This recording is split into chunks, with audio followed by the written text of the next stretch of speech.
Nadine Dorries is at home now. Now, I understand you're going to speak to the Whip's office on the phone this afternoon. Did you speak to them? And if so, what did they say? Yes, I did. I haven't been suspended from the party, actually. That's wrong. The Whip has temporarily been suspended, which is very different from being withdrawn. And I've got a meeting with the Chief Whip in the morning at 10 o'clock. And I'm fully expecting that once that meeting's taken place, everything will be fine. Is that what they told you on the phone today?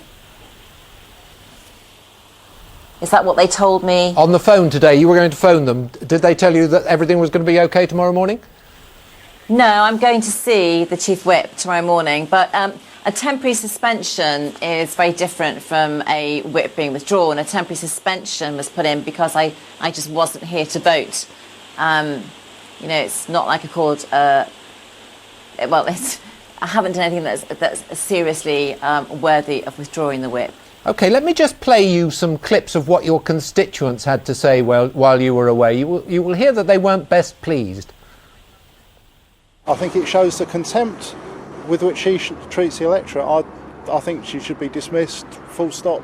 She put the hours in and it's up to her what she does in her, with the rest of her time. Really deserve to be an MP, does she? She is a joke.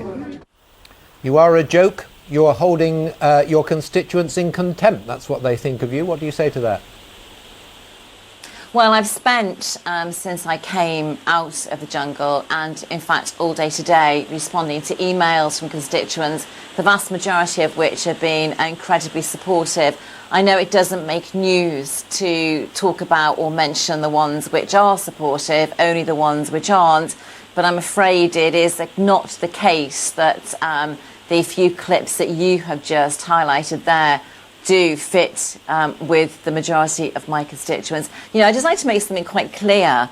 Parliament was on holiday on its half-term break while I was away, and I missed absolutely no legislation whatsoever, and actually only 3 parliamentary sitting days. Let me just interrupt. It was always the case. I'm sorry to interrupt you just there, but if you had not been voted off because they didn't want you to stay in and nobody wanted to hear what you said, you would have missed a lot more.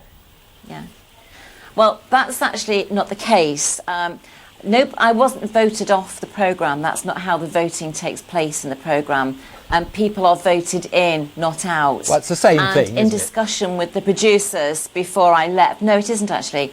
In discussion with the producers before I left, I was a politician with 11 celebrities who have fan bases. For example, Ashley Roberts has a fan club of 230,000 in the UK.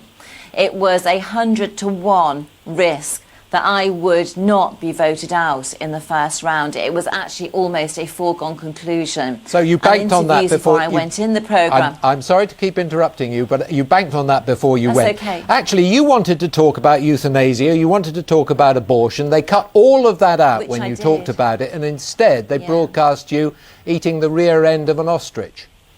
That actually shows the kind of dignity they think you have.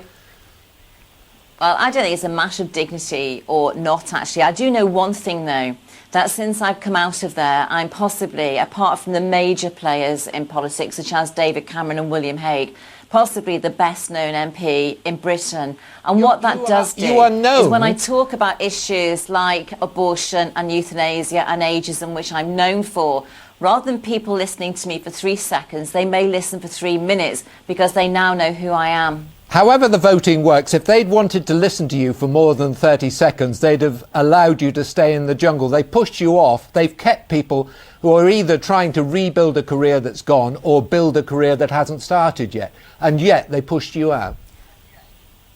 Do you know, I think you're being quite disingenuous to 12 million people who watched that programme. Some of those people are world heavyweight boxing champion David Hay, and people like Ashley Roberts don't fit the genre that you just described. And I think it's quite elitist, quite snobby, quite disingenuous of people like yourself who knock a programme like that because, between 10 and 16 million people a night watch that programme. And what you're doing is rubbishing their choice of viewing and their lifestyle choice. I find that an attitude which is quite repellent. Do you think it Far does... more repellent than me eating a spider, frankly. Do you think it does the dignity of the House of Commons, the dignity of your constituents, and the dignity of all MPs any good to have you doing that kind of thing in the jungle? Well, what I do think it does is it shows 10 to 16 million people that not all Conservative MPs are privileged and born with a silver spoon in their mouth, and that some of them do care about where people go, what they watch and what their lifestyle choices are. You know, far too many MPs and too many people involved in politics, frankly, people like yourself, expect people to listen to what political commentators have to say and to look to Westminster.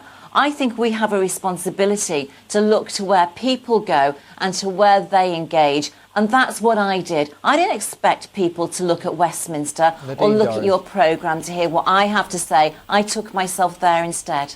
We have to leave it there. Thank you so much for coming on the